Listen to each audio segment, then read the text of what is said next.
Alléluia. Je rends grâce à Dieu pour la vie du pasteur Eric et de maman Aurélie. Merci pour l'accueil. Les saints, je vous salue dans le nom de Jésus. C'est un vrai privilège pour moi. Amen.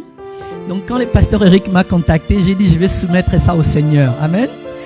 Et quand je soumets au Seigneur, le Seigneur me dit va parler de comment réjouir mon cœur.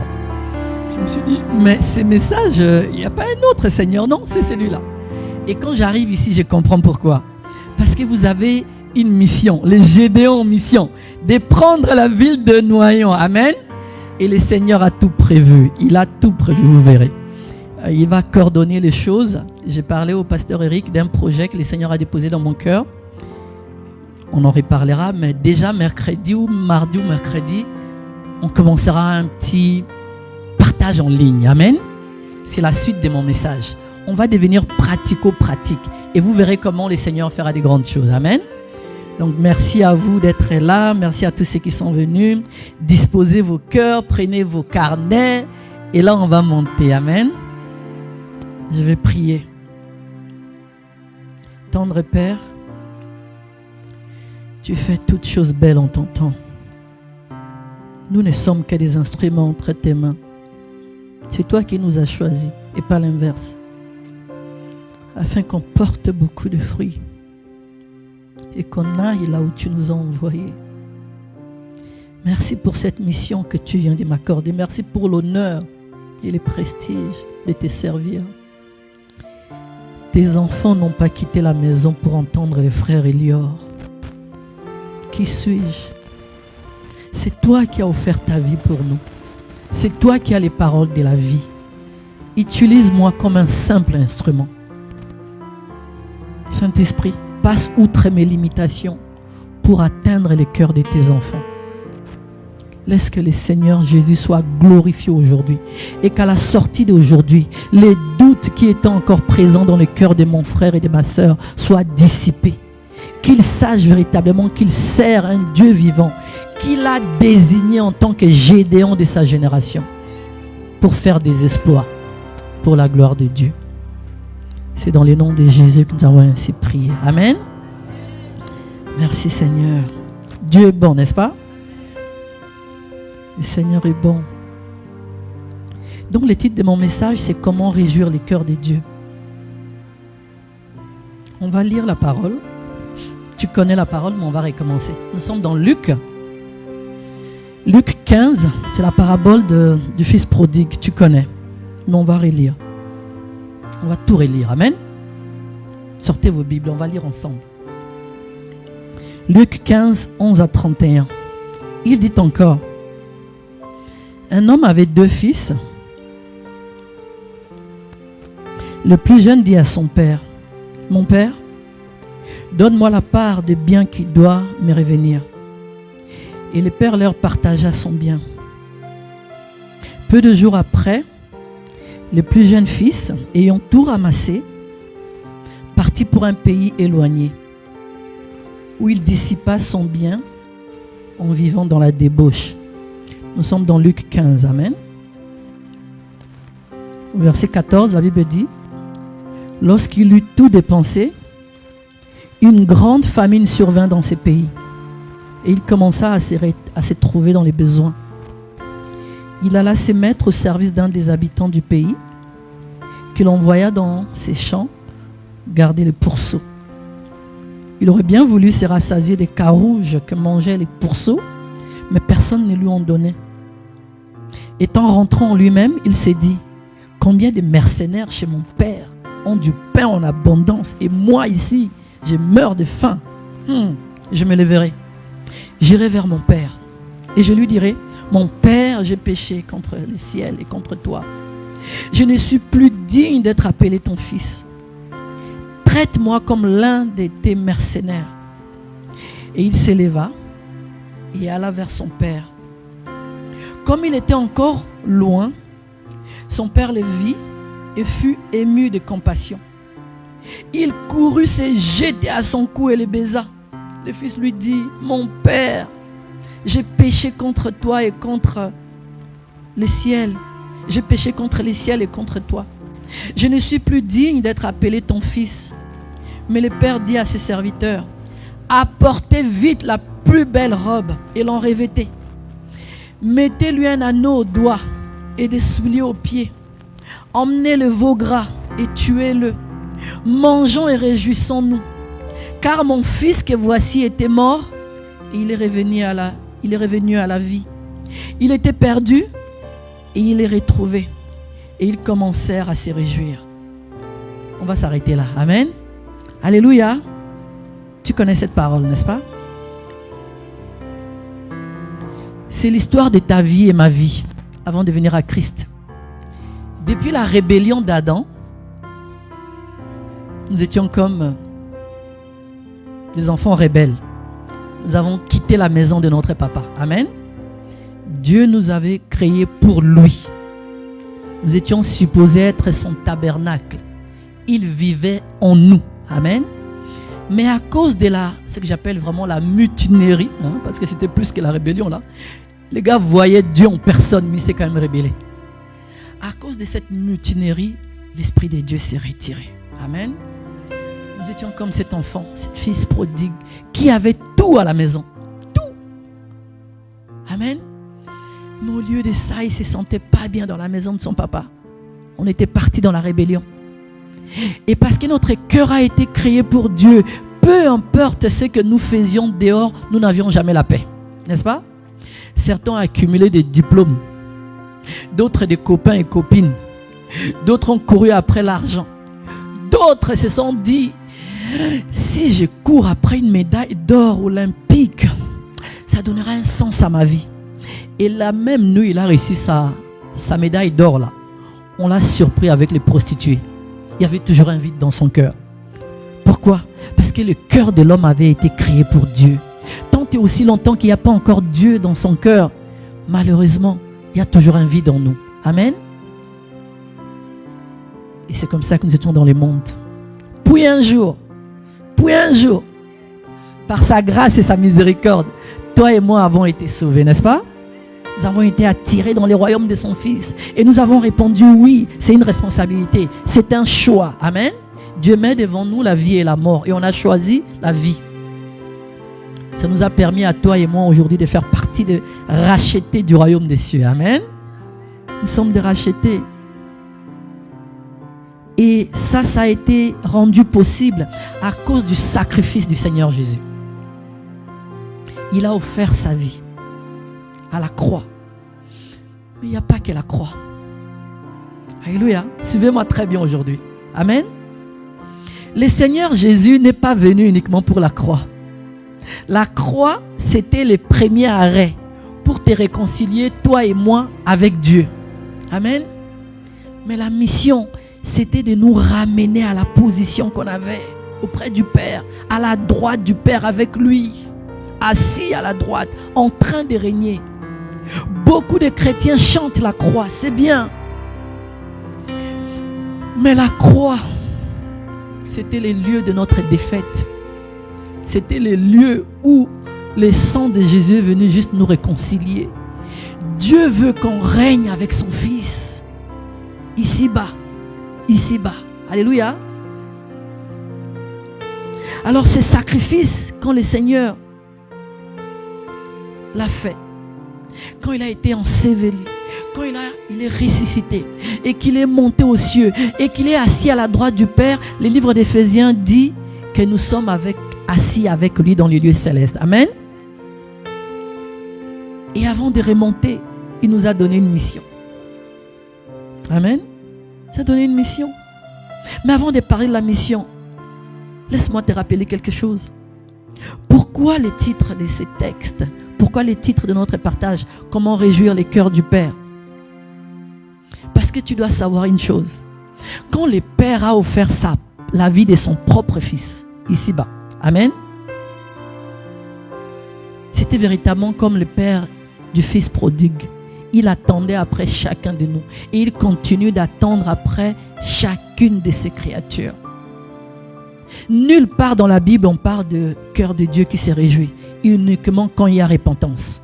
Quand il y a un pécheur et vient à la maison. Amen. Quand un pécheur vient à la maison, les anges sont dans la joie. Et la Bible dit que devant les anges, il y a la joie. Qui est devant les anges? N'est-ce pas les pères? On réjouit les cœurs du Père quand nous-mêmes devenons aussi des ambassadeurs de Christ dans nos communautés, dans nos familles. Et à ce moment-là, nous sommes peut-être ici-bas, mais nous déclenchons des fêtes en cascade au ciel. Nous réjouissons tellement le cœur du Père. Pourquoi? Parce que son Fils n'a pas regardé à être à l'égal de Dieu. Il a quitté cette position. Il est venu ici-bas pour mourir pour toi et moi. Mais pas seulement pour mourir. Il est ressuscité avec nous. Et il nous a confié une mission. Il a dit, allez de ma part. Le Père n'est plus fâché. Dis à ton voisin, le Père n'est plus fâché. Le sang a déjà effacé la colère de Dieu. Dis-le à ton voisin. Oui, l'évangile de condamnation, ce n'est pas pour nous. Ça, c'était à l'époque de Jean-Baptiste. Amen. Nous sommes des ambassadeurs de bonnes nouvelles.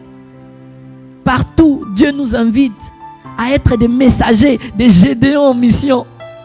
Pour aller annoncer la bonne nouvelle. Porter beaucoup de fruits de sa part. En gagnant des âmes. En gagnant des âmes. C'est ça qui produit la fête au ciel. Regardez ce qu'il a dit dans Jean 15, 7, 8. Jean 15, 7, 8. Si vous demeurez en moi et que mes paroles demeurent en vous, demandez ce que vous voudrez. Dis à ton voisin, qu'est-ce que tu veux? Qu'est-ce que tu demandes même? Demande-lui qu'est-ce qu'il recherche dans la vie. Dieu te dit, demande-moi ce que vous voudrez. Cela vous sera accordé. Fais ce que Dieu te demande. Réjouis le cœur du Père et demande-lui ce que tu veux. C'est lui qui l'a dit, c'est pas moi. Qu'est-ce qu'il rajoute? Il dit, si vous portez beaucoup de fruits, c'est ainsi que mon Père sera glorifié et que vous serez mon disciple. Amen. Regardez ce qu'il dit dans Jean 15, 16. Jean 15, 16. Ce n'est pas vous qui m'avez choisi. Ce n'est pas vous. Mais moi, je vous ai choisi et je vous ai établi afin que vous alliez et que vous portez du fruit.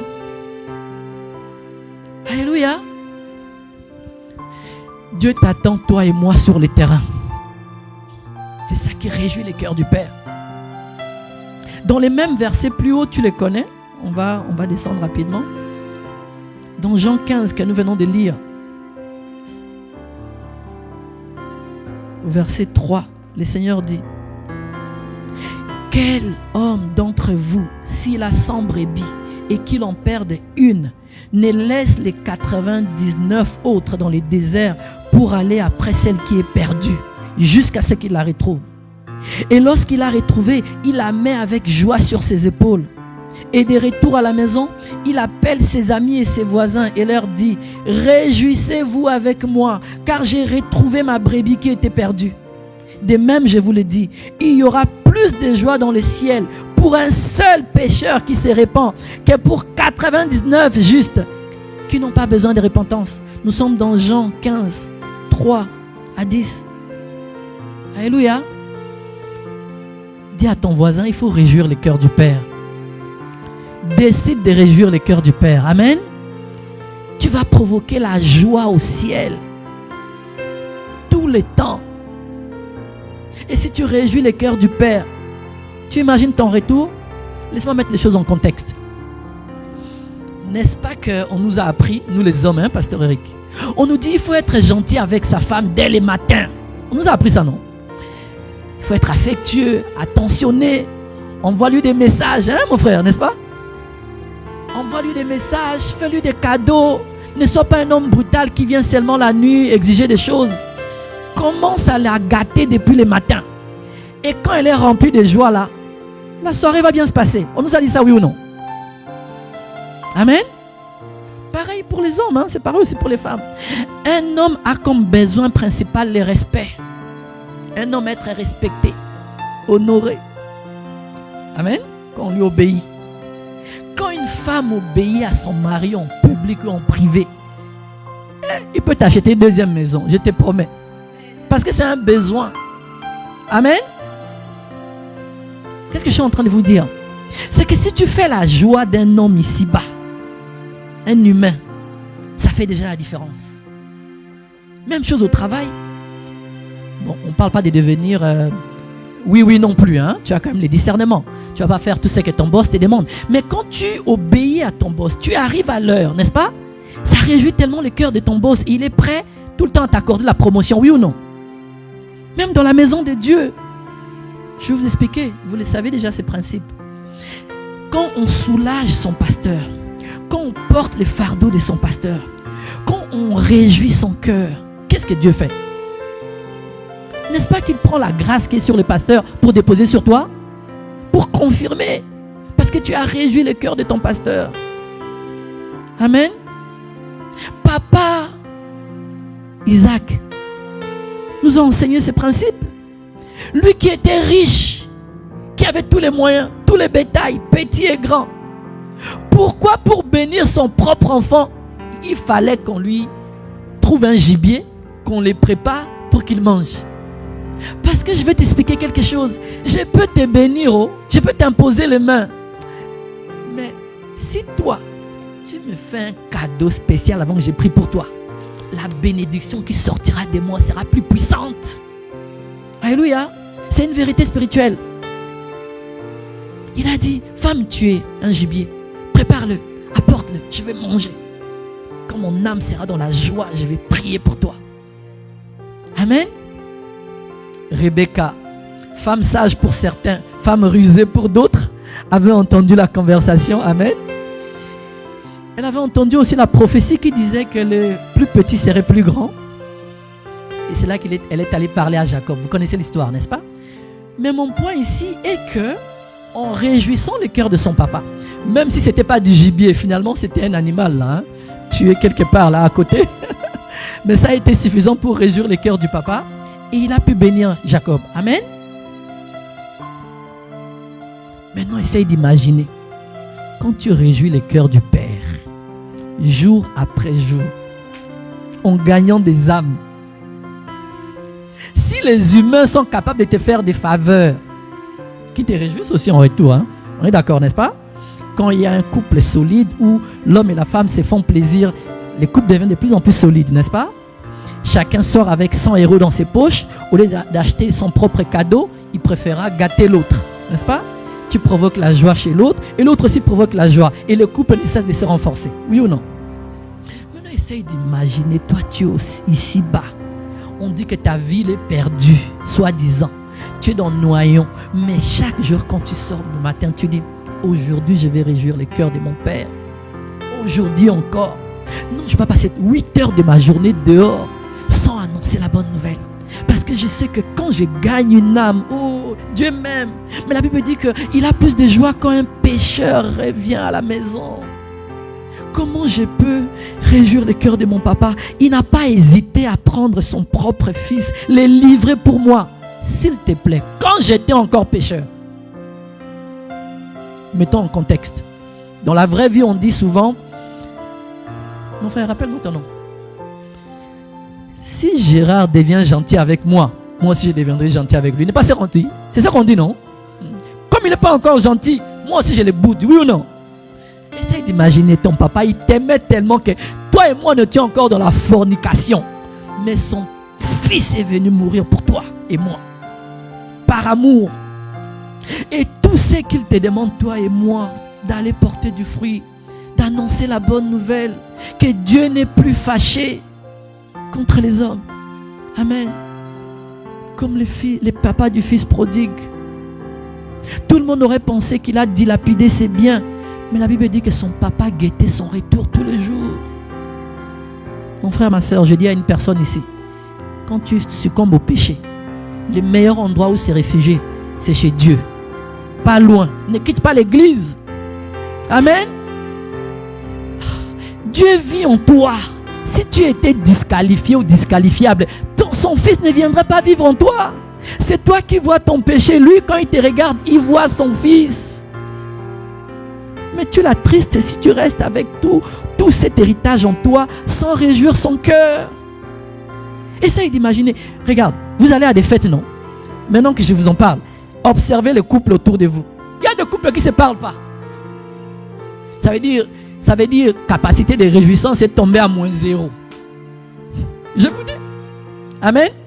Mais quand réjouissance plus là, toi-même tu le sens. C'est ces couples-là qui nous poussent à dire, et moi aussi je dois me marier, oui ou non? Maintenant, essaye d'imaginer, toi tu sers Dieu, mais tu as l'impression que c'est difficile, c'est sec. Parce que tu ne réjouis pas le cœur du Père. Il a dit, demandez ce que vous voudrez. Tes combats et moi. Ok. Parfois, un mari peut écrire dans son planning, je voudrais un ordinateur. Nous les hommes, on aime technologie, n'est-ce pas? Maman Aurélie, on aime technologie, appareil, caméra. Je voudrais l'année prochaine avoir telle chose. Et puis on va dire que par hasard, sa femme tombe sur cela. Elle va acheter, n'est-ce pas? Et son mari sera tellement content qu'elle ait épargné de l'argent pour lui faire plaisir, n'est-ce pas? Maintenant, essaye d'imaginer si tu faisais ça à ton papa céleste. Parce que c'est que tu ne sais pas, c'est que c'est Marie à qui on vient d'offrir un appareil de 500 €. Non. L'orgueil qu'ont nous les hommes là, il faut qu'on batte ça. Les retours, ça va être 4 fois plus. Amen. La Bible dit que Dieu n'est le débiteur de personne. Tu ne peux pas dépasser Dieu en bonnes œuvres. Est-ce que vous me suivez? Donc peu importe ce que tu fais, Dieu va te prouver qu'il est Dieu. Mais quand tu réjouis le cœur d'un milliardaire, qu'est-ce que tu vas avoir en retour? Dis-moi. On va dire que par hasard un jour, il avait décidé de conduire sans son chauffeur. Sans son chauffeur. Et puis devant l'hôtel ici, il tombe en panne. Et il veut, tu dis non, reste dans la voiture, je m'en occupe. Tu ne le connais pas. C'est juste Dieu qui t'a mis ça au cœur. Et tu te mets à genoux avec ton costume, c'est pas grave. Tu t'es sali, tu remplaces les pneus, tu remets, tu dis quelque chose. Non, partez s'il vous plaît. Les gars disent non. Sans intérêt, donne-moi au moins ton numéro. Tu vas être surpris, on t'a acheté 5 maisons ici à Noyon, oui ou non? Parce que tu as réjoui son cœur. Amen. Les amis, je vous donne les clés pour que chaque jour vous marchiez avec l'approbation de Dieu. Alléluia. Quand les hommes de Dieu reçoivent des messages pour moi, c'est jamais, bon, ça arrive, mais la majorité des temps, c'est jamais frère Elior sera riche. Dieu l'a dit aussi, frère Elior sera très riche, rassure-toi. Viens me revoir dans quelques années. Mais là, le message qui revient souvent, dis à Elior que je l'aime. Dis à Elior qu'il réjouit mon cœur. Un jour, et ça m'a choqué, le Seigneur a dit, il me surprend agréablement. Pourquoi j'ai décidé une chose? J'ai vécu 40 ans dans la fornication, dans les mensonges. J'ai donné ma vie à Christ à 40 ans. Tu me vois jeune comme ça, j'ai 49 ans. Mais jeunesse, j'ai dit à 120 ans, je serai comme ça. Oh, toi tu blagues? Je donne ma vie à Christ, je suis en train de lire le livre de Moïse. J'ai dit à 120 ans, il avait encore tout, son œil qui fonctionnait bien. J'ai lu le livre de Josué, il avait la vigueur. J'ai lu Caleb, il était encore fort. J'ai dit, Seigneur, de l'ancienne alliance, je veux la même portion. Moi, je ne vais pas vieillir. J'ai libéré ma foi. Le Seigneur a commencé à changer mon alimentation. Je vous promets, arrête de manger ça et tu auras ça. À 120 ans, viens me voir. Je serai comme ça. Au nom de Jésus. Amen. Aux États-Unis, ils m'ont donné 18 ans. Un jour, j'étais à une bibliothèque là, en train d'étudier, et puis il était 18 h. Et donc, en général, ils viennent signaler les petits-enfants des moins de 18 ans qu'ils peuvent rester à l'intérieur de la bibliothèque jusqu'à ce que leurs parents arrivent. Mais les adultes doivent déjà sortir. Donc, la dame dit, « Sir, would you please wait in here? » Attends ici jusqu'à ce que ton père arrive. Parce que les mineurs, on les garde ici. J'ai dit, « Madame, vous me donnez combien? » Elle me dit, « 17 ans. » J'ai dit, « Madame, j'ai déjà dépassé 45. » Vous savez, aux États-Unis, ils sont costauds. Amen. Tout ça, c'est quoi? J'ai réjoui le cœur de mon papa. La grâce coule. J'ai réjoui le cœur de mon papa. La grâce coule. Je ne ménage aucun effort. Mon alliance avec Dieu, je l'ai intitulée en 5 points. Où tu veux, Père, quand tu veux, comme tu veux, avec qui tu veux, pour faire ce que tu veux. Peu importe les lieux, l'heure, le jour. Amen. Réjouir ton cœur. Gagner des âmes. M'occuper des âmes. Gagner des âmes. M'occuper des âmes. Pendant 40 ans, j'ai travaillé pour Satan. Ça m'a apporté quoi? Maladie et autres. Oh, je vais te surprendre pour te dire que mon papa paye bien. Un jour, je dormais. il m'a présenté une liste. Il a dit, comme tu as fait cette alliance, moi aussi je vais faire alliance avec toi. Mais je commence avec le point 1. La chose qui s'appelle maladie là, ce ne sera plus jamais ton partage jusqu'à la mort. Je vous promets, Dieu m'a dit ça. Jusqu'à la mort. Parce que j'ai réjoui son cœur. Il y a des choses pour lesquelles toi et moi on prie, on combat, on lutte. Je t'ai dit, la solution facile existe. Réjouis le cœur du milliardaire, multimilliardaire dans les hommes que je viens de donner. Et tu vas avoir plus que ce que tu attends en retour. Amen.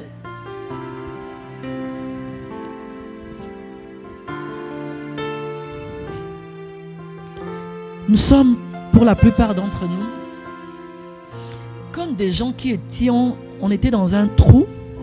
Le Seigneur Jésus est venu. Il nous a sortis du trou. Il nous a emmenés au palais, au château, pour nous laver. N'est-ce pas? Pour nous purifier, pour nous enseigner ses principes. Et puis il nous a dit, c'est bon, l'heure est venue de retourner. Et d'eux aussi à sortir les autres qui étaient dans les trous avec toi. Nous on dit, non, non, non papa, on préfère rester dans les châteaux. Il dit, non, il y a encore beaucoup d'autres personnes là-bas. Je t'ai sorti pour que tu ailles toi aussi, de ma part. Tu ne peux pas passer 24 heures à regarder juste Netflix. Les nouvelles là, des BFM, ça t'a déjà donné quoi? Les réseaux sociaux là, toi tu gagnes même pas des âmes. 24 heures, tu as surfé, tu as regardé tous les stories. Et alors que papa attend que tu déclenches une fête là-bas au ciel. Amen. Et ça attriste le cœur du Père. Ça attriste son cœur. Parce qu'il te dit, il aime les justes. Toi et moi, nous sommes des justes. Nous avons donné notre vie à Christ. Nous sommes comme des brebis qui avons déjà appris à marcher. Nous sommes généralement pas beaucoup blessés. En tout cas, si on passe par les processus de renouvellement d'intelligence. Amen. Mais c'est celui qui est dehors, celui qui est perdu, la brebis là, égarée. C'est ça qui dérange les bergers. Amen. Il t'a commissionné, toi et moi, de nous lever chaque jour, chaque matin, penser aux brebis égarées. Nourrir la compassion des âmes. Avoir la compassion pour les âmes. Ne plus être cet agent de condamnation. Mon frère, ça te fait mal que tes frères et sœurs aillent en boîte. Dis-moi un peu, avec quel miracle il va arrêter d'aller en boîte s'il ne connaît pas Christ? Tu es ému et choqué que cet homme, ton beau-frère, ait trompé ta sœur. Mais s'il n'est pas en Christ, comment il va arrêter de tromper? Avec quelle force? Est-ce que vous vous souvenez? On est devenus des analystes. On a oublié l'essentiel. La mission que le Seigneur nous a donnée. La Bible dit qu'il y a d'abondantes joies dans sa face. Et que chaque fois qu'une brebis égarée revient à la maison, les pères en personne se réjouissent. Dans les plans merveilleux de Dieu, l'enfer n'était pas pour les humains. Si tu aimes ton fils, et même s'il commet un crime, après que tu l'aies mis en garde 10 fois, est-ce que tu seras dans la joie?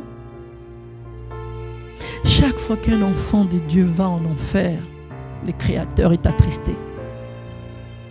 Amen. Et le Seigneur Jésus revient bientôt. Ce sera trop tard. Et nous, on a encore nos priorités, nos soucis. Et le Père regarde combien parmi les milliards qui sont maintenant sur terre seront sauvés. Mon fils a déjà pris sur lui tous les péchés. Tous. Donc, si on t'a prêché un autre évangile, là, je t'ai dit aujourd'hui que Dieu n'est plus fâché. Amen. Dieu n'est plus fâché. Ce n'est plus l'évangile de condamnation. Aujourd'hui, nous sommes comme, je ne sais pas, ceux qui ont déjà vécu, peut-être sont allés en vacances aux États-Unis. Vous me direz si ça existe ici. J'ai vécu au Canada. La prochaine fois, dans la formation, je me présenterai plus longuement, ok? Je voulais finir mon message. Au Canada et aux États-Unis, il y a les camions de glace qui arrivent parfois dans des quartiers, n'est-ce pas? Ou en Angleterre. Et quand ces camions arrivent, il y a de la joie, les enfants crient là. Dès qu'il y a une musique, parce qu'ils sont toujours accompagnés d'une musique, n'est-ce pas? Il y a la joie. Toi, tu es cette personne-là. Tous les méchants autour de toi et les païens, ils ont un vide en eux. Ils ne savent pas mettre le nom. Ils attendent en réalité. Toi, tu es comme les camions de glace. Tu ne dois pas te sous-estimer. Tu transportes la bonne nouvelle. Tu es ambassadeur du royaume. Quand tu arrives quelque part, ta joie, ta paix devrait être contagieuse pour que quelqu'un vienne dire, Gérard, je t'ai regardé tout à l'heure. Ces gars-là t'ont humilié et tu es allé les servir en souriant. Qu'est-ce que tu as que moi je n'ai pas compris? Ah, j'ai Christ. Ces choses ne m'affectent plus. Comment tu veux qu'il soit bon avec moi s'il ne connaît pas encore Christ? C'est naturel qu'il agisse comme ça. Dieu n'a pas tenu compte de mon passé, il m'a accepté. C'est là, notre vie de tous les jours, quand on témoigne comme ça, c'est là que ça affecte les gens. Amen. Mais quand on est dans la condamnation, dans les rejets, on attriste le cœur de Dieu, mais nous-mêmes, plusieurs domaines de notre vie sont bloqués. Si tu avais oublié la mission, laisse-moi te la rappeler. Matthieu 28, 20. Allez et faites de toutes les nations des disciples, les baptisant au nom du Père, du Fils et du Saint-Esprit, et enseignez-leur à observer tout ce que je vous ai prescrit. Et voici, je suis avec vous tous les jours jusqu'à la fin du monde. Marc 16, 15, 16. Marc 16, 15. Non, Marc 16, 15. Il a encore dit, allez par tout le monde et prêchez la bonne nouvelle à toute la création. Les amis, Dieu n'a pas changé son plan. La pandémie n'a pas changé les plans de Dieu. Ton séjour en France n'a pas fait changer à Dieu son plan. C'est pas parce que Dieu t'a donné un mariage que son plan s'est arrêté. C'est pas parce qu'il t'a donné un travail que son plan s'est arrêté. Tu as beau être chirurgien, toi aussi tu as cette mission. Si tu es en Christ, gagner des âmes, en faire des disciples. C'est la mission de base de chacun de nous. Et je te dis que c'est la mission qui réjouit les cœurs du Père. C'est la mission qui nous permet de porter beaucoup de fruits pour sa gloire. C'est la mission qui te vaudra des couronnes au ciel. Alléluia. C'est la mission qui te permettra d'avoir une flopée d'anges. J'insiste, une flopée d'anges avec toi partout où tu vas. La protection surnaturelle comme tu n'as jamais vu. Je donne un exemple. Je ne sais pas si c'est ici au Canada, il y en a. La marque Avon. Avon, là, qui font des porte-à-porte. On va dire que tu es le meilleur vendeur des Avon. Est-ce qu'ils vont laisser quelque chose de mal t'arriver? C'est pareil avec Dieu. Mais si toi et moi, on passe toute la journée devant la télé, quand on sort, c'est juste pour aller, je ne sais pas votre équivalent des Châteaux Rouges ici, là. Hein? On va juste à Château Rouge. Et puis, on achète la nourriture et puis on revient à la maison. Là-bas, à Château Rouge, on fait même des polémiques. On n'a même pas partagé la parole, n'est-ce pas? Et puis, quand tu reviens à la maison, et tu te demandes pourquoi les malheurs t'arrivent. Amen. Tu veux la faveur? Réjouis le cœur du Père. Quand tu réjouis le cœur du Père, comme on l'a vu dans les différents exemples ici, forcément en retour, le Père manifestera sa faveur dans ta vie. Et tu auras aussi la faveur avec les hommes. Dites Amen. Jacob nous l'a démontré. Tu dois savoir quelque chose. Que tu ne dois plus être sage à tes propres yeux. Amen. Dieu est celui qui établit toutes choses. Toute maison est construite par Dieu. Notre vie ici-bas en tant que rachetés ne nous appartient pas. Nous sommes venus ici-bas pour réjouir le cœur du Père. Amen. Oui, il y a d'autres missions. Mais la mission de base qui est assignée à chaque racheté, c'est de gagner des âmes. Le pasteur nous a parlé de s'examiner. Je t'invite à t'examiner pour les péchés, mais aussi pour ta compassion pour les âmes. Depuis que janvier a commencé jusqu'à aujourd'hui, tu as gagné combien d'âmes à Christ? Comment l'enfer peut être dépeuplé si toi et moi, on ne fait rien? Romains disent, comment entendront-ils la bonne nouvelle si personne n'est envoyé, si personne ne prêche? Ton beau-frère, tu lui as déjà parlé de Christ? Amen. On va y arriver. Je vais vous donner les clés. Parce qu'il y a, les malins ont mis des mensonges, des schémas, des pensées en nous pour penser qu'il n'y a que certains évangélistes qui ont l'art de parler. Nous, on ne peut pas. Alors voilà pourquoi on doit rester muet. Non.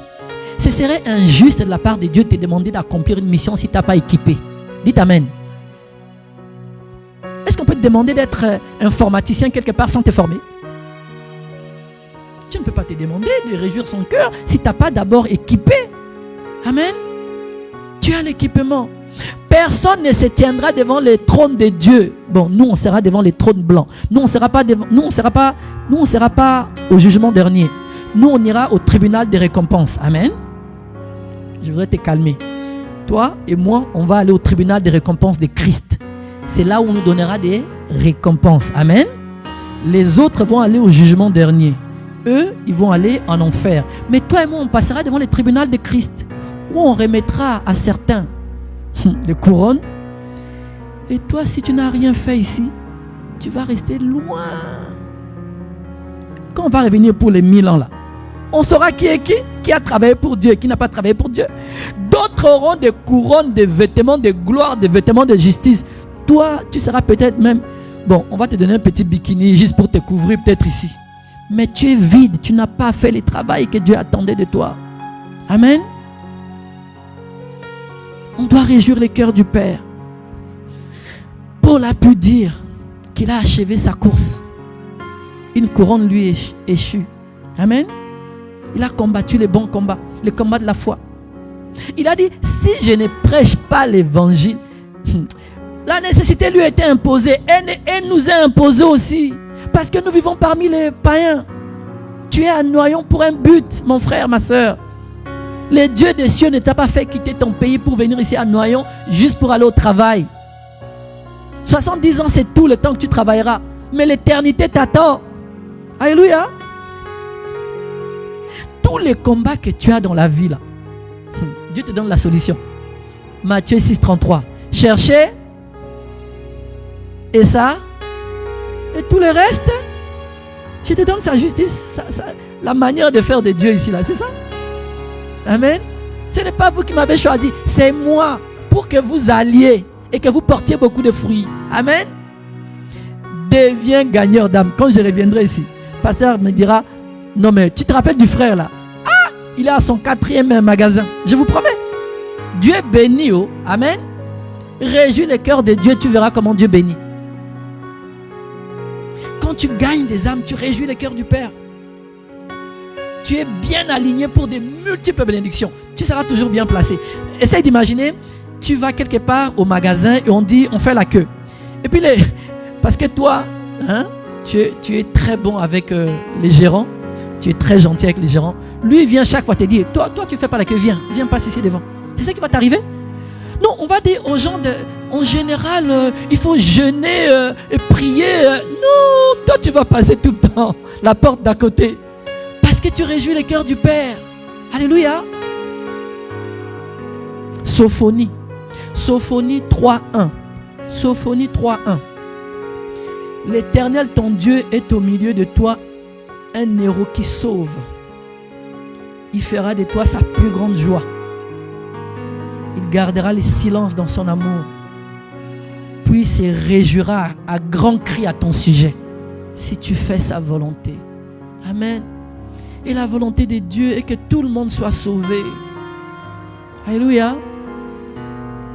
Tu ne peux pas donner ce que tu as de plus précieux, ton fils unique. Bon, il était fils unique avant. Maintenant, nous tous, il est notre grand frère. À l'époque, il était fils unique. Il a sacrifié pour nous. Ensuite, prendre ses fils, les mettre dans les cœurs des rachetés et les voir tournoyer, avoir d'autres priorités que c'est lui de sauver des âmes.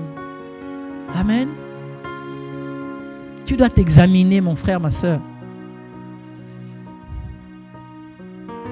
Nous connaissons tous la volonté de Dieu. Nous connaissons les sacrifices que le Seigneur Jésus a fait pour qu'on en arrive là. Nous connaissons c'est quoi la grande commission. Aller gagner des âmes et faire des disciples. Je vous ai parlé brièvement. Peut-être une autre fois, je vous parlerai en détail de ce qu'on peut obtenir quand on devient gagneur d'âme. Oui. Nous connaissons toutes ces choses. Mais posez-vous la question. Qu'est-ce qui explique que nous sommes si lents à évangéliser? Pourquoi nous ne le faisons pas? Tout le monde connaît ces versets. Allez, faites des nations, toutes les nations mes disciples. Pourquoi on ne gagne pas des âmes? Pourquoi on peut passer 3 mois à venir à l'église sans avoir gagné une seule âme? Pourquoi on laisse souvent au pasteur seul de gagner les âmes? Moi, je pose la question un peu ici, là. Pourquoi on a l'impression que c'est juste le pasteur qui doit gagner les âmes? Lui, il est super racheté et nous sommes sous-rachetés. C'est notre mission à nous tous. Les pasteurs, là, le Seigneur l'a mis à part pour le perfectionnement des saints. C'est nous les saints qui devons aller dehors gagner des âmes. Et pas l'inverse. On va commencer la formation. Je vais vous expliquer des choses. Amen. Il y a une grâce qui est déjà sur toi. Il y a des rhumatismes, il y a des combats que tu as. Et dans certaines églises, ils sont choqués que le pasteur est béni. Et les gens commencent à penser que c'est l'argent des dîmes. Lui, il réjouit le cœur du Père. Oh. Le Père le bénit. Toi, tu n'as pas encore compris le secret. Il est en alliance avec Dieu. Amen. Il faut que tu comprennes aussi ces choses. Tu décides à devenir quelqu'un qui réjouira le cœur du Père du 1er au 31. En commençant avec une cible. Même une âme par mois. Au ciel, ce sera écrit que moi, j'ai déclenché des fêtes au ciel. Amen. Pourquoi ce n'est pas une priorité pour les chrétiens? Pourquoi? Alors, le Seigneur m'a donné 3 raisons. Je vais partager avec vous 3 raisons et leurs solutions. Par peur de parler aux inconnus ou en public. Certaines personnes, quand ils sont avec leur groupe d'amis ou les personnes qu'ils connaissent, il est exubérant, n'est-ce pas? Dans les débats. Mais quand ils rencontrent de nouvelles personnes, tout d'un coup, la timidité vient. La peur. La solution, c'est chercher l'équipement du Saint-Esprit. Amen. Acte 1:8. Vous recevrez vous recevez une puissance, les Saint-Esprit survenant sur vous et vous serez mes témoins. Amen. Tu as besoin d'équipement. Et cette timidité, Dieu te rappelle dans sa parole que tu n'as pas hérité d'un esprit de timidité, mais un esprit de force, d'amour et de sagesse. Amen. Tu l'as en toi. L'esprit d'adoption est en toi, qui crie Abba Père. Et toi, tu veux réjouir les cœurs du Père. Je vais vous raconter une anecdote. Vous me voyez parler comme ça. Satan m'avait chicoté avec affaire de timidité. En terminale au Congo, non? Je suis de la RDC. On appelle ça 6e pour avoir les diplômes d'État. Chaque fois que je passais devant, je tremblais tellement que si j'étais assis au premier banc, tu aurais vu. J'avais peur de parler en public. C'était une classe de 12. J'ai fait les sciences scientifiques, hein? Section scientifique. J'ai tremblé, pasteur Eric. Et puis un jour, j'étais païen, mais j'ai une pensée venue en moi. Je pense que c'est le Saint-Esprit déjà, l'influence. Il m'a dit, mais tu connais les 12 personnes? Si tu te trompes, ou si à la place de dire le bic, tu dis la bic, ça change quoi? Ça change quoi? Tu vas rester Elior, oui ou non? C'est là que j'ai commencé à me calmer. J'ai dit, mais ça venait même d'où cette peur-là? Et croyez-le ou non, les 11 m'admiraient. J'étais un modèle pour eux. Mais pour moi, j'étais un échec. C'est comment Dieu te voit comme un Gédéon. Toi, tu te vois comme un échec. L'Esprit de Dieu en toi, les anges sont autour de toi. Son esprit t'accompagne quand tu parles aux païens. C'est pas parce qu'on a parlé, c'est pas parce que le maire de la ville est dur que toi, quand tu iras lui parler, sera dur. Non, le Saint-Esprit peut te précéder. Et son cœur est devenu, il te dit, ah mon frère, laisse tomber. À la maison, ça ne marche pas. Tu dis, ah, je connais. La solution existe. C'est qui la solution? C'est là que tu fais ton évangélisation. Amen. L'équipement. Et savoir que tu n'as pas à avoir peur. Ça, c'était la première raison qui bloque beaucoup de gens. La deuxième raison. Complexe d'infériorité. Gédéon. Pasteur Eric, le Seigneur m'a fait beaucoup de clins d'œil avec l'histoire de Gédéon. Tu regardes à la télé, qui connaît le frère Cospiel? Bon, il y a des gens, on les entend parler, ils ont l'éloquence, n'est-ce pas? Dans les métros, ils osent avec les inconnus. Et toi, tu te dis, faire des parler en public là, c'est pas pour moi. Non, moi, j'arriverai pas. Pardon, je laisse ça pour les autres. Mon ami, pas besoin de te comparer aux autres. Dieu t'approuve tel que tu es. Dieu a déjà mis la parole d'ambassadeur de réconciliation dans ta bouche. C'est scellé au ciel. Tu as son esprit. Chaque fois que tu parles, le ciel l'entend, approuve et t'accompagne. Avec ta manière de parler. Même avec les fautes de français. Mais je te dis que ce n'est pas par tes forces. Si c'était ton français qui arrivait à convaincre les gens, alors le verset de Zacharie 4:6 là est un mensonge. On te dit que ce n'est pas par tes forces, hein? Ni par ta puissance, mais par son esprit. Donc ton français là, ça ne rentre même pas en compte. Ton beau parler là, ça ne rentre pas en compte. Oh, je ne suis pas assez clair des peaux là, ça ne rentre pas en compte. Oh, je n'ai pas la taille, j'ai trop de ventre, ça ne rentre pas en compte. Par son esprit. Amen. Il cherche juste des vases. Amen. C'est lui qui va faire le travail. C'est le Saint-Esprit qui a pour mission de convaincre, pas toi. Toi, tu as pour mission d'ouvrir la bouche. Même quand tu dis le, la personne va entendre là. Je t'ai dit, quand l'Esprit descend sur moi, là, je fais plus attention aux articles. Moi, je parle. Et personne ne se rappelle de ce que je dis. Il se rappelle des messages que le Saint-Esprit voulait faire passer. Amen. Arrête ces complexes d'infériorité.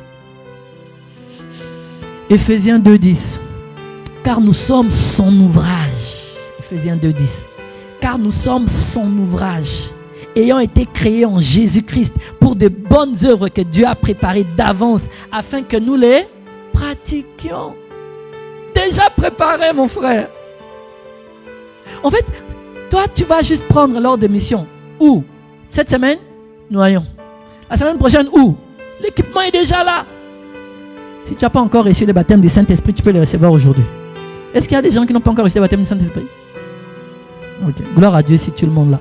Amen. L'équipement. Et découvrir la mission. Mais tu es déjà. Dieu a déjà déposé en toi la capacité. Amen. Et j'ai proposé au pasteur Eric une formation que je vais faire pendant 3 jours avec vous. Vous serez bénis par cette formation. Tu vas découvrir ton don d'opération. Les dons d'opération, c'est la manière que Dieu a formaté chacun de nous. On est créé en 7 groupes dans le corps du Christ. Ce n'est pas vraiment une révélation qui a été répandue dans le corps du Christ, mais vous verrez, c'est biblique. Et ça te permettra de comprendre beaucoup de choses. Pourquoi toi et ta femme, vous n'êtes jamais d'accord? Dieu a prévu les choses comme ça. Dans le corps du Christ, nous sommes séparés en 7. Et nous voyons toujours les choses selon notre don d'opération. Amen. Et tu vas comprendre que dans la sagesse de Dieu, tu vas évangéliser avec ton don. Pas besoin d'aller dans les métros. Ton don va t'accompagner et tu vas t'ouvrir des portes. N'est pas ce que la Bible dit? Que les dons d'un homme lui fait arriver, l'accéder auprès des grands. Amen. Avec ton don, quand je vais t'enseigner cette semaine, on va mettre ça en place avec le pasteur Eric. Tu vas tellement être béni. Tu ne vas plus avoir d'excuses. Tu vas commencer à réjouir le cœur du Père. Et je te signale que le Seigneur Jésus engage jusqu'à 120 ans. Personne ne peut dire qu'il est vieux. Amen. D'ailleurs, laissez-moi vous donner un secret, ok? Je vois qu'il y a des personnes peut-être d'âge avancé ici. Tu veux vivre longtemps ici-bas? Ne pars jamais en retraite. Je recommence. Tu veux vivre longtemps ici-bas? Ne pars jamais en retraite. Tu t'es jamais posé la question pourquoi cette maladie arrive aussitôt après qu'ils ont arrêté de travailler? Parce qu'on envoie un message chez Dieu que nous sommes fatigués de la vie. Quitte le travail séculier. Commence à travailler pour Dieu. Et tu vas vivre longtemps. Je te donne un secret gratos. Tu te rappelles de cette parabole? Quelqu'un peut nous la chercher. Cette parabole où un homme a tellement gagné de l'argent. Il a dit, mon âme, je vais me réjouir. Je vais plus me travailler. Tu te rappelles de lui, non? Qu'est-ce que le Seigneur a dit qui lui arriverait? Cette même nuit même, ton âme sera. Oh, il faut travailler dans les champs de Dieu si tu veux vivre. 70 ans, 80 ans, continue, tu vas être en santé. J'ai une nièce à moi qui travaille dans les maisons de vieillards. Elle me dit, Elior, il y a des gens qui ont des diplômes. Ils sont arrivés ici à 68 ans, ils meurent à 70 ans. Mais ils étaient en santé. Non, si tu as des frères et des sœurs, des tontons, des papas qui atteignent l'âge de retraite, dis papa, tu vas arrêter de travailler chez Bouygues, hein, mais tu vas commencer à travailler de Dieu. Dieu va garder son intelligence. Il n'y aura pas de maladie des jambes, je vous promets. Je veux vous enseigner sur ça. Le Seigneur me l'a révélé. Pourquoi papa Abraham peut mourir à 60 ans, 160 ans, et toi, avec Christ en toi, tu meurs à 70 ans? N'est-ce pas une aberration? Mais parce qu'eux, ils servaient Dieu jusqu'à la fin de leur jour. Il y a des gens qui décident d'arrêter. Mais tu envoies à Dieu un message comme quoi? Je suis prêt à rentrer à la maison. Amen. Troisième raison. Par ignorance, et on finit avec ça, et manque de connaissances sur la bonne nouvelle. C'est quoi la bonne nouvelle? Beaucoup de chrétiens ne savent pas c'est quoi la bonne nouvelle. Si je faisais un sondage dans cette salle, beaucoup aussi risquaient de révéler qu'ils ne connaissent pas la bonne nouvelle. Prenons notre Bible. 1 Corinthiens 15, 1 à 5. Je veux que dès lundi, tu sortes dans la rue en sachant de quoi tu parles. 1 Corinthiens 15, 1 à 5. C'est ça la bonne nouvelle. Chaque fois que j'ai partagé ça, chaque fois ça a emmené des résultats. La majorité des temps, quand j'emmène quelqu'un à Christ, il est en pleurs. En pleurs. Parce qu'il a reçu vraiment comme Dieu veut qu'on reçoive. On lit au nom de Jésus. Amen.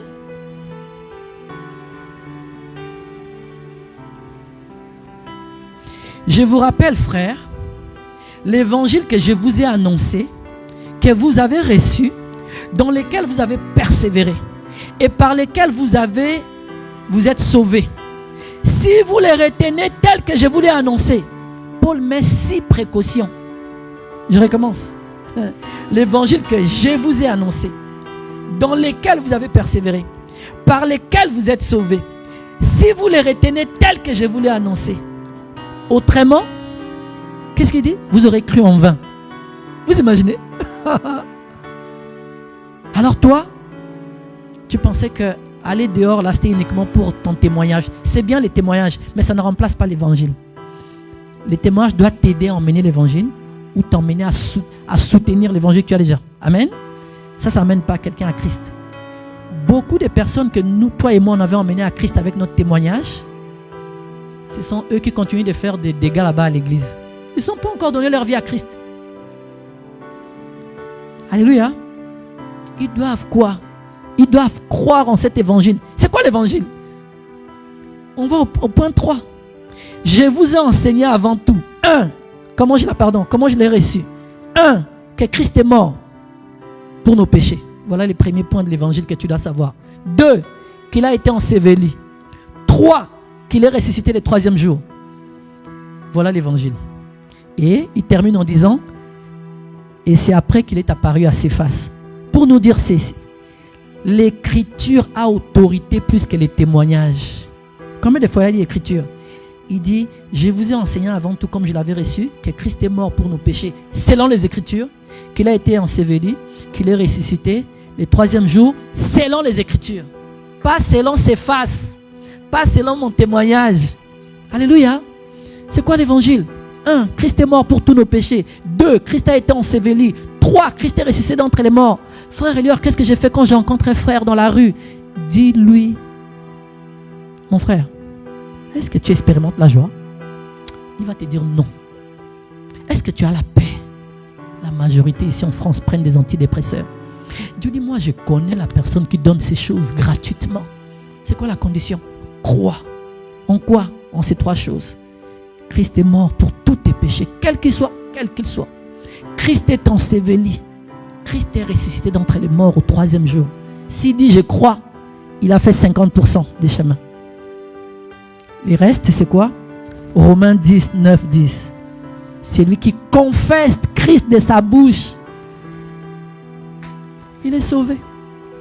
Alléluia. Mon frère, je te dis que je vois ta vie changer. Tu vas réjouir le cœur du Père jusqu'à, comme on dit. On va lire Romains, la dernière portion. Romains 10, 9, 10. Si tu confesses de ta bouche le Seigneur Jésus, et si tu crois dans ton cœur que Dieu l'a ressuscité de mort, tu seras sauvé. C'est en croyant du cœur qu'on parvient à la justice. Quand tu es en train d'annoncer l'évangile à une personne, il croit que Christ est mort pour ses péchés. Christ est enseveli. Christ est ressuscité le 3e jour. Par la foi, il est devenu juste. Mais il n'est pas encore sauvé. Il doit maintenant confesser. Pourquoi confesser? Dans le monde spirituel, c'est par la confession qu'on fait allégeance ou non à une divinité. Amen. Donc beaucoup de personnes, ils n'ont jamais confessé audiblement le Seigneur Jésus. Et les péchés continuent de les chicoter. Je suis ici à Paris. J'ai pris, j'emmène des gens à Christ à Yaoundé qui luttaient avec la masturbation. Du jour au lendemain, ça s'arrête. Parce qu'il a cru en l'évangile. Romains 1,16. L'évangile est une puissance pour quiconque croit. Alléluia. On leur avait fait croire d'autres choses. On leur avait enseigné autre chose. Leur foi n'était pas au beau fixe. Amen. Rappelez-vous, Christ est mort pour tous nos péchés. Christ est enseveli. Christ est ressuscité le 3e jour. C'est ça l'évangile. Paul insiste. Si vous le retenez tel que je vous l'ai appris, autrement, vous aurez cru en vain. Si tu fais cela, le Saint-Esprit, il confesse, Seigneur, je crois que tu es mort pour mes péchés, quels qu'ils soient. Je crois que tu as été enseveli. Je crois que tu es ressuscité d'entre les morts. Le Saint-Esprit, et s'il confesse, Seigneur, je t'accepte aujourd'hui, je te confesse comme mon Seigneur et mon Sauveur. Viens prendre toute la place dans ma vie.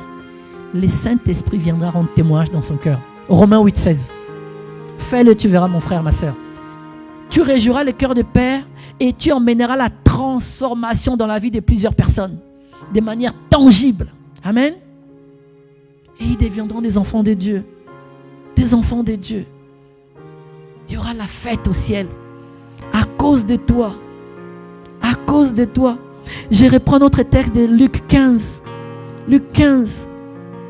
À partir du verset 7. De même, je vous l'ai dit, il y aura plus de joie dans le ciel pour un seul pécheur qui se répand que pour 99 justes qui n'ont pas besoin de repentance. Luc 15, verset 10. Luc 15, verset 10. De même, je vous l'ai dit, il y a de la joie devant les anges de Dieu pour un seul pécheur qui se répand.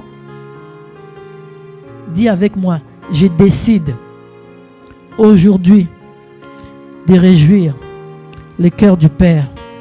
Je décide aujourd'hui de devenir un gagneur d'âme, conscient. On va se lever s'il vous plaît. On va prier pour l'équipement. Le Seigneur va déposer, il va opérer un baptême de feu sur nous. Amen. Tu as douté de toi. Tu as laissé Satan te malmener. Tu as abandonné ton poste. Tu ne croyais plus que tu étais capable, que Dieu t'approuvait, que de ta bouche, on pouvait avoir la conversion. Dieu t'engage aujourd'hui et il t'équipe. Amen. Dieu t'engage et t'équipe. Alors tu vas fermer les yeux, lève les deux mains. Accorde-toi à ma parole. Amen. Certains vont ressentir le feu tomber sur eux, d'autres sur leurs mains, d'autres dans leur cœur. Amen. Et ceux qui n'ont pas encore reçu le baptême du Saint-Esprit, ils avaient honte de lever les mains. Vous verrez. Il y aura comme de l'eau qui montera de votre sein. L'esprit de l'homme est en dessous de son nombril. C'est ça notre cœur spirituel. Le feu va commencer de la tête et se répandre jusqu'au sol, jusqu'à vos pieds. Et la plénitude du Saint-Esprit, une nouvelle plénitude, une nouvelle dimension, va monter de vous, du sein. Celui qui croit en moi, des fleuves d'eau vive couleront de son sein. Amen. Vas-y, joue-nous. J'ai tant besoin de toi, s'il te plaît. Tendre Père, dans le nom de Jésus. La Bible dit que les disciples s'en allaient partout, prêchant l'évangile. Et tu confirmais ta parole avec des signes, des prodiges et des miracles. Voici tes enfants qui ont pris la décision de réjouir ton cœur, papa. Mais l'équipement qu'ils avaient avant n'est plus suffisant. L'équipement n'est plus suffisant. En chaque saison, tu fais des choses nouvelles. Père, laisse qu'ils expérimentent maintenant un baptême de feu. Laisse qu'il y ait un baptême de feu maintenant, papa. Que les anges de l'Éternel viennent déposer, oh Karebo, le feu, un nouveau baptême de feu en eux maintenant, de la tête aux pieds, dans le nom de Jésus. Oh, laisse que la plénitude de mon frère et ma soeur qui était d'une petite quantité augmente aujourd'hui au nom de Jésus. Augmente aujourd'hui au nom de Jésus. Rekatabrasoka. Marakaterebo shekatere. Si tu parles en langue, commence à parler en langue. Renda katerebo. Le feu, papa, laisse que le feu. Oh, je vois des langues de feu. Que le feu descende sur mon frère et ma soeur. Tu as dit, vous recevrez une puissance. Les Saint-Esprit survenant sur vous. Et vous serez mes témoins. Rekasotaka. Oh, papa, un nouveau baptême de feu dans l'esprit de mon frère et ma soeur. Un nouvel équipement. Une nouvelle dimension de gloire, une nouvelle dimension. Oh papa, il n'y a plus de doute, il n'y a plus de timidité. Il a accepté la mission. Aujourd'hui, il est équipé pour les missions. La mission, une nouvelle dimension de feu, une nouvelle dimension de feu tombe sur mon frère. Oh, de la tête aux pieds, Rekasota. Les anges viennent déposer les dons chez certains. Oui, certains reçoivent leurs dons maintenant, le don du Saint-Esprit. Le don du Saint-Esprit est déposé chez certains. Ces dons-là sont là pour t'accompagner pendant ta mission. Ces dons sont là pour t'accompagner pendant ta mission. Reçois un nouveau baptême de feu. Commence à prier, commence à prier. Renda katerebo shekata. Rekotokora. Tout ce que je déclare, toi, vois ça en esprit, dans ton imagination. Et le Seigneur fera, il confirmera. Accorde-toi avec moi dans ton imagination. Oh Père, un nouveau baptême de feu. Un nouveau baptême de feu pour mon frère et ma soeur. Un nouveau baptême de feu. Un nouvel équipement. Une nouvelle dimension de puissance. Une nouvelle dimension de puissance pour être le témoin de Christ. Les Gédéons en mission dans cette ville. Les Gédéons en mission. Non, je ne me tairai plus. Non, mon frère ne se taira plus. Non, ma soeur ne se taira plus. Elle a décidé de devenir une gagneuse d'âme. Il a décidé de devenir un gagneur d'âme. Mais non par ses forces. Non par ses forces. Mais par ton esprit. Renda braka terebo shekate. Rekotobo satarebo shaka. Rendo katerebo fire, papa. A fresh fire. A fresh fire. Un nouveau feu. Un nouveau feu dans ton peuple. Oh, papa. Oh, Jérémie pensait que sa langue n'était pas suffisante, n'était pas équipée, et qu'il n'était qu'un enfant. Tu lui as dit, s'il ne parle pas, c'est toi qui le feras trembler. Oh non, mes frères et mes soeurs ne veulent pas expérimenter cela. Ils savent qu'ils ont l'Esprit de Dieu en eux. Ils ne trembleront plus. Ils sortiront avec ton esprit. Ton esprit est en eux. L'esprit de gloire est en eux. Ils parleront de ta part. Merci pour ces feux nouveaux. Ces nouveaux baptêmes de feu qui tombent sur mon frère et ma soeur. Ces nouveaux baptêmes de feu. Dans le nom de Jésus. Merci Seigneur. Père, je te recommande cette assemblée, les Gédéons en mission. Père, les promesses que tu avais déposées dans le cœur de ton serviteur, commence à les délivrer, les dérouler en cette saison. Parce qu'il a maintenant véritablement des Gédéons actifs en mission. Des Gédéons qui vont réjouir ton cœur. Des Gédéons qui ne seront plus là pour faire des choses pour que les pasteurs voient, mais pour que le ciel voie, pour que la joie inonde le ciel. Et chaque jour, chaque semaine, chaque mois, ils sortiront avec la conscience de réjouir le cœur du Père, de gagner des âmes, afin que le royaume des ténèbres soit dépeuplé et que le royaume des cieux soit rempli. Non, ils ne s'éteindront plus. Non, ils ne resteront plus dans la maison à regarder des programmes télé. Oui, ils ont droit aux distractions, mais ils chercheront premièrement le royaume et sa justice. C'est comme ça que papa, toi tu confirmeras les choses avec les miracles, les signes, les guérisons, les prodiges dans leur vie personnelle et dans différents domaines de leur vie. Merci pour le nouveau feu. Merci pour la nouvelle dimension. Oh, laisse que toute la gloire te revienne. Dans le nom de Jésus. Alléluia.